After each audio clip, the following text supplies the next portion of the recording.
E aí, galera do Ipô Esportes, começando mais um Ipô Esportes. Sério agora, nós não vamos brincar, porque nós vamos falar de uma doença que é terrível, que é o câncer. É da minha prima, Natane, do meu amigo Bodão. Não, pode deixar. E nós vamos falar em 2 etapas. Eu queria que a Natane começasse, enquanto eu seguro o nó na garganta aqui também. Fala aí. Bom, o ano passado eu descobri um carocinho no pescoço e não corri atrás para saber o que era. Porque eu achei que era uma íngua, eu sempre tive muita íngua e muita dor de garganta, então quando eu tinha dor de garganta eu já sabia que era íngua. Mas isso não tem nada a ver com o meu problema. Então quando apareceu esse carocinho eu já achei que era uma íngua mesmo, né? E eu fui procurar o médico porque eu queria só tomar um... antibiótico, e não pode comprar sem médico, né? Então eu fui procurar ele. Aí a médica falou assim pra mim: olha, isso não é dor de garganta, pode ser que seja algum distúrbio da tireoide, e então vamos fazer ultrassom, vamos fazer um monte de exame pra saber. Isso tudo no PA. Aí eu fiz, ela falou: olha, não tem nada na sua tireoide, então eu vou te encaminhar para um cirurgião de cabeça e pescoço. Na hora que ela falou esse nome, eu quase morri, né? Cirurgião, ainda cabeça e pescoço. Pelo amor de Deus. Aí eu cheguei lá, né? O Dr. Erlon, muito, muito bonzinho. Ele me explicou que é muito comum na minha idade tem esse tipo de problema, que é um linfoma. E que seria comum se eu tivesse, mas que eu não precisava me preocupar, porque tem sempre muita chance de cura. E eu não escutei isso dele. Pra mim era impossível ter um câncer, então ele estava falando besteira. Aí ele me deu um anti-inflamatório pra ver se melhorava. Aí não melhorou, eu voltei lá em 15 dias. Aí ele falou: então, ó, agora tá mais parecendo ainda, então a gente vai ter que fazer uma biópsia, vamos ter que retirar esse carocinho. Eu falei: eu não vou fazer isso, eu não vou ter uma cicatriz no meu pescoço pro resto da vida, por causa de um carocinho que é uma íngua. Eu fui muito chata nessa época. E ele me explicou que... Só pra você sentir mais à vontade, tá? Ah, tá, obrigada. E ele me explicou que era normal, se eu tivesse, mas que pra eu pensar, então eu iria fazer uma punção. Fiz a punção, ela deu negativa. Eu falei: tá vendo? Ele tava louco. Você acha que eu ia ter uma cirurgia por causa de uma bolinha, né? E ele falou assim que mesmo assim ainda poderia ser, mesmo dando negativo. Eu falei: médico não erra, como assim que deu errado um exame tão dolorido, né? Porque dói muito fazer uma punção. E aí ele ficou tentando me convencer a fazer a cirurgia, e eu quase morri do coração.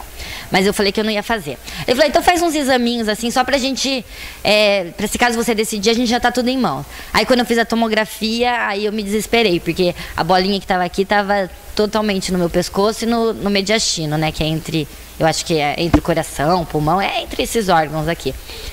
Então, por isso que eu não soube antes, porque começou aqui dentro, então aqui não saiu bolinha, só saiu aqui. Aí apareceu outra, e aí foi aparecendo, e eu fiz a cirurgia. Quando eu fiz a cirurgia, no dia 26 desse ano, fez um ano, desse mês que passou, 26 de setembro fez um ano, e foi quando eu descobri. Eu costumo dizer que eu perdi o chão, mas assim, em momento nenhum eu pensei que não ia dar certo, porque... eu não tinha conhecido a Sandy ainda, brincadeira. Porque eu sabia que a Sandy? Quem é a Sandy? Sandy Júnior? Claro que é. E o Júnior também não. Então, mas eu sabia que ia dar certo, mas como eu já falei, que é um território desconhecido, assim, que você tem medo. Você não sabe onde você vai pisar, e qualquer lugar que você pode pisar pode ter uma bomba e tudo explodir. Então eu fiz os tratamentos, aí eu comecei a quimioterapia. Na primeira quimioterapia era tudo novo, porque eu não sei se vocês, mas agora eu sei. Mas antes eu não tinha a menor ideia do que era uma quimioterapia, se eu entrava num quarto e eu não sei. E aí eu comecei a procurar vídeo no YouTube e eu via umas agulhas desse tamanho, aí eu comecei a ficar desesperada. Aí um dia eu fui numa consulta, o médico falou assim: não, vamos começar a quimioterapia hoje. Aí não deu nem tempo de eu não conseguir dormir à noite para fazer a primeira. Mas assim, é tranquilo. Eles dão um monte de medicamento antes para você não sentir os efeitos que todo mundo fala.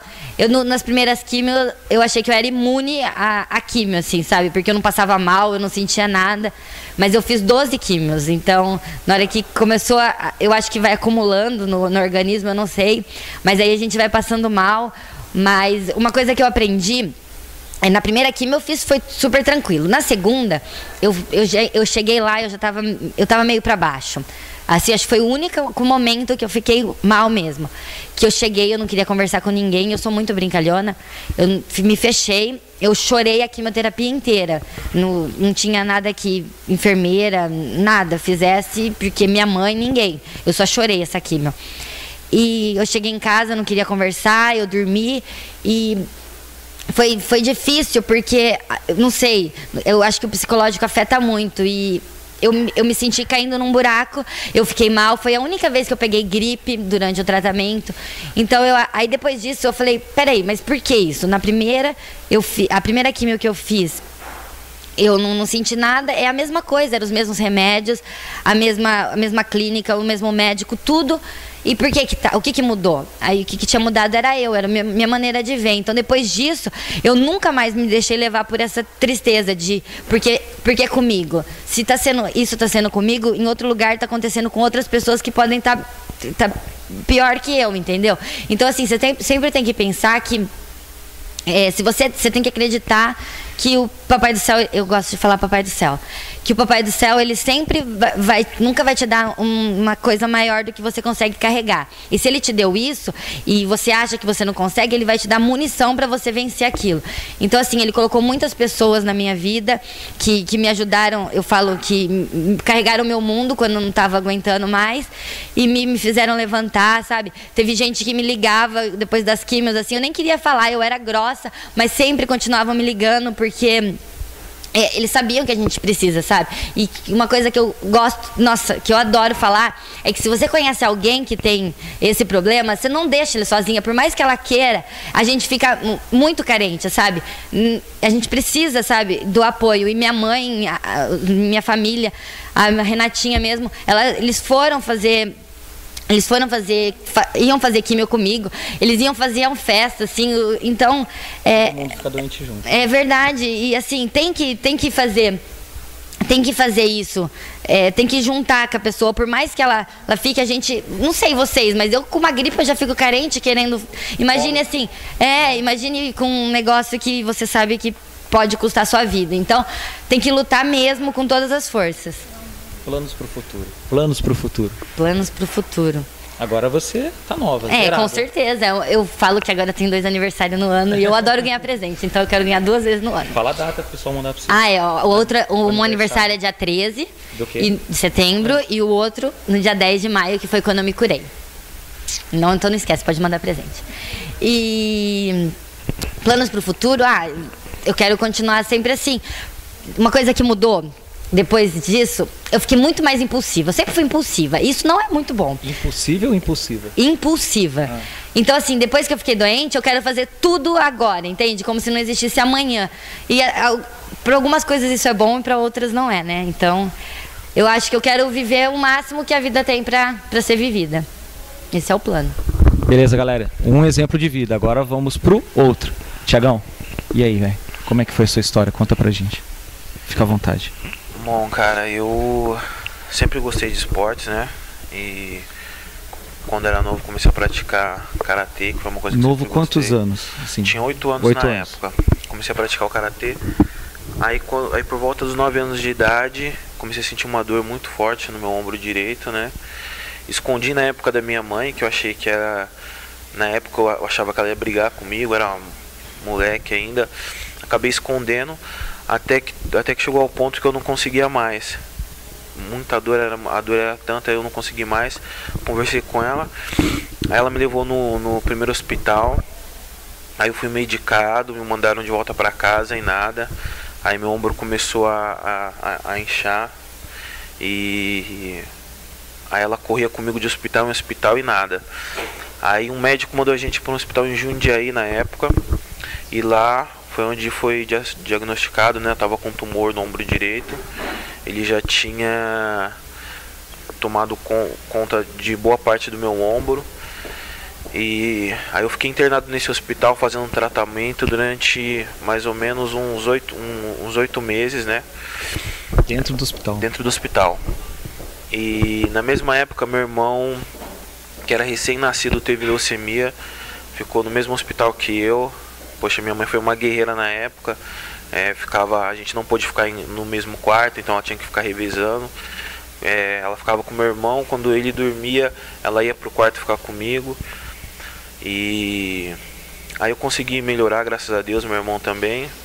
E eu voltei para casa um pouco antes, ele ficou ainda um tempinho no hospital. Você fez quimioterapia também? Chegou a fazer? Fiz. Então, aí o que aconteceu? Depois desses 8 meses eu fiz drenagem e voltei para casa. Dali uns 2 meses mais ou menos, o tumor voltou. E aí eu acabei indo pro hospital em Santo André mesmo, na minha cidade. E aí ele voltou mais forte, aí eu acabei sofrendo mais. Aí foi onde o médico explicou pra minha mãe tudo, que eu tinha que fazer uma cirurgia, que era um pouco arriscada. E depois da cirurgia ia ter que fazer o tratamento de químio, né? Aí foi o que aconteceu na época. Acho que pelo fato de eu ser criança ainda, foi uma coisa que não me afetou tanto. O fato de depois de algumas sessões eu começar a perder o cabelo, isso foi uma coisa que não me afetou tanto. E a minha família também sempre me ajudou bastante, né? Eu acabei tirando, hoje em dia eu não tenho a clavícula direita. E ao todo eu fiquei internado uns 2 anos, contando com a primeira vez e a segunda. Fiquei fazendo mais uns 5 anos de tratamento. Não é fácil, velho. Eu lembro que da segunda vez que eu fiquei internado, teve uma época que a doença começou a me vencer. E aí o médico sentou, conversou com a minha mãe e foi exatamente o que ela disse. Chega um momento em que você acaba deixando o seu psicológico abalar. E é onde a doença começa a ficar mais forte. Aí ele deixou eu ficar 15 dias em casa. E aí foi onde eu comecei a ficar mais animado. E meu organismo começou a combater a doença de novo. E poxa, velho, hoje em dia eu penso assim, eu já passei tanta coisa, velho, que subir ali em cima e lutar 15 minutinhos, velho, é tranquilo. Não é nada. E o senhor é o senhor teimoso, porque você não podia fazer nada que você está fazendo, né? Não, segundo o médico, né? Não, conta essa parte também. Segundo o médico eu tinha que estudar, porque eu não ia poder fazer nada que necessitasse do meu esforço físico, né? Eu lembro que na época ele disse que ia ter algumas limitações, né, de movimento. Poxa, eu sempre fui apaixonado por karatê, era a minha paixão, que eu mais gostava de fazer. Então eu fiquei muito triste na época. Aí conforme foi passando o tempo, consegui convencer minha mãe a me deixar fazer capoeira. E ela acabou deixando, né? E com o tempo fui convencendo, fui dando uma circulada ali nela. Comecei a praticar o Muay Thai. Poxa, hoje eu sou, graças a Deus, estou aí no maior evento do mundo. E acho que é isso, velho. Eu acho que a doença foi difícil, mas é exatamente o que ela disse, né? Deus vai dar aquilo que você pode carregar. E pra mim, velho, poxa, isso me deixou mais forte. Hoje eu uso isso como referência. Pois toda vez que eu tenho uma luta aí, que tem algum empecilho, eu tô machucado alguma coisa, eu falo assim, velho, tô feliz, tô fazendo o que eu gosto. Graças a Deus me deu a oportunidade de viver novamente, né? E, poxa, só tenho que agradecer. Pessoal, vocês viram o exemplo, acredite, e eu tenho um presente para vocês. Quando eu falei, algumas pessoas seletas ficaram sabendo que eu ia fazer essa entrevista com vocês. E uma pessoa foi o Aldo Bressan, ele é um amigo meu, ele é cantor aqui em Bauru. Cantor gospel, não sei se vocês gostam, mas ele fez um CD muito bacana. E ele falou assim, você vai conversar com o pessoal? Manda um pro Thiago. Obrigadão. E manda um pra Natânia. Espero que vocês gostem. Eu gosto muito, fica no meu carro lá, sempre que eu preciso eu tô colocando. Ele é um cara super gente boa. E ele mandou pra vocês. E eu queria falar mais uma coisa antes. Agradece. Fica à vontade. Bom, eu queria agradecer primeiramente ao Papai do Céu porque se não fosse ele me dar força, me dar esse pulso, né? Porque a gente precisa muito. E me dá, eu sempre falo que me dá as pessoas que ele me deu para que eu conseguisse aguentar. Eu queria agradecer a minha mãe, meu pai e minha irmã, que nunca me deixaram sozinhas. Os médicos, que foram maravilhosos. Uma coisa que eu aprendi é que só os remédios, só as coisas, as coisas de prática, nem sei falar, para doença, não adianta. Se o médico não te der a atenção necessária, sabe? Eu sempre falo isso pro meu médico, que ele é maravilhoso por isso, porque ele sabe dar atenção, ele conversa, ele pergunta da sua vida, e isso muda muito na vida das pessoas, que eu já falei que eu fiquei muito carente, sabe? E queria agradecer esse é o Dr. Rogério, que cuidou de mim, aos meus anjos de jaleco, que eu falo, que são as enfermeiras, que foram sensacionais. E eu fui muito teimosa, eu não coloquei portocate, então elas foram comigo fazer exame, porque ninguém pegava minhas veias, só elas, então elas me ajudaram nisso. A toda a família que não deixou a gente sozinho nem um minuto. Tinha gente que passava mal comigo. Ela ligava e falava assim, a Renatinha, por exemplo. Ela ligava e falava assim, já começou a químio? Ai, meu Deus, eu vou passar mal por você. Aí ela passava mal e ela parava de passar mal só quando a químio acabava.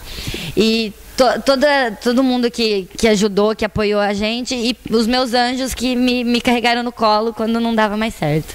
E você, por estar dando essa oportunidade de todo mundo saber como que é. Poxa, eu queria agradecer aí a minha família aí, minha mãe, que foi fundamental aí. Poxa, eu sei que ela passou um momento muito difícil aí. E a todos os meus amigos que me apoiaram na época, né? Poxa, eu era uma criança, como eu disse, algumas coisas foram mais fáceis para mim do que para uma pessoa adulta, mas ao mesmo tempo é difícil você entender, porque você tem que ficar ali trancado dentro do hospital, porque você não pode ver sua família. E queria agradecer aí o pessoal da Ipon Esportes aí também pela oportunidade, né? Poxa, é um assunto que é um pouco delicado, né? Nem todo mundo quer abordar, geralmente o pessoal quer falar das lutas, quer falar das vitórias, mas poxa, eu gostei da iniciativa aí. A gente pensou nisso, sabe por quê, Bodão? Um dia isso tudo vai acabar, o UFC vai acabar, você vai ter sua academia, enfim, sua vida fora do UFC, mas a sua história fica pra sempre, cara. E isso perpetua pra quem tá passando, quem vai assistir esse vídeo daqui 10 anos, se tiver YouTube daqui 10 anos, mas enfim. E eu queria prestar uma homenagem pra vocês e pra todos que estão nos assistindo. Primeiro eu preciso fazer uma ligação. Só um minutinho. É que eu tenho um patrocinador, né? Então, é o meu cabeleireiro, então eu tenho que perguntar pra ele. Alô? Oi? Olá, ó. Raul, tudo bem? Lembra que eu falei pra você dar homenagem? Vai. Você me autoriza? Posso? É que ele é o patrocinador. Beleza, obrigado. Então, beijo, tchau. Tá autorizado, beleza? Topa?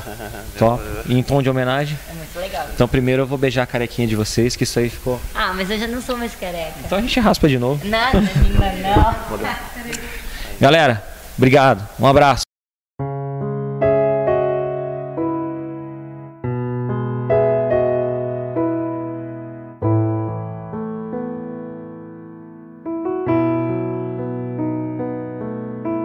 Quero voltar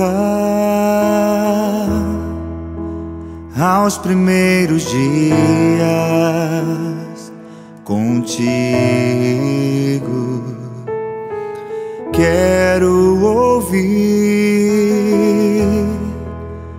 a tua voz como antes. As lutas à minha volta me fizeram esfriar. As circunstâncias da minha vida me fizeram desanimar.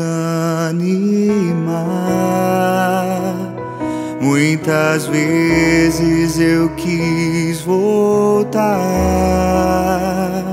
aos teus pés, me humilhar, mas meu orgulho falou mais alto do que o meu amor. Eu sei, Jesus, que não há tempo a perder. Eu sei, Jesus, vem como fogo sobre nós. Eu sei, Jesus, que não há tempo a perder. Eu sei, Jesus, vem como fogo sobre nós, incendeia meu coração, não me deixa esfriar, pois eu quero voltar ao primeiro amor, ao primeiro amor,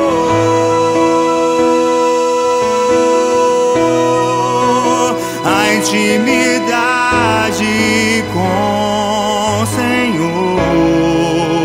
Eu vou voltar, me entregar ao primeiro amor,